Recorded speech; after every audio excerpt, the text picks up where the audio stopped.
Both sides, Hamas, Israel claiming a victory. Israel saying they forced Hamas into backtracking. You remember the issue was about a list of the hostages not being provided. That has since arrived. And of course, the release of the civilians. And one hostage in particular, that is Arbel Yahud, who was taken from one of the kibbutzes.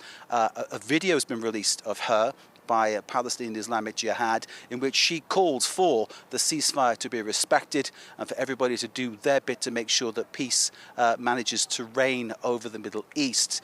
She looks well in the video. Of course, we'll only know when she's actually back with her family and has a medical examination and a proper psychological evaluation to see what kind of suffering she's been going through. We know that many of the hostages who have been released have been through these kind of tests, and the Israeli government in the press briefing earlier was saying that many of them have had psychological torture, it was described as. I didn't go into great detail about what that was, but certainly they're saying that it is a challenge for these hostages to get over the ordeal that they've been suffering.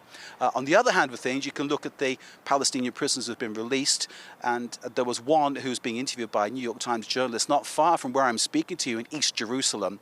And whilst that interview was taking place, Israeli soldiers raided the house and basically roughed up both the prisoner who was released and others, including the New York Times journalist. So it's delicate, the situation. And of course, there are many things that could push it beyond what people want it to be, that is, a peaceful outcome.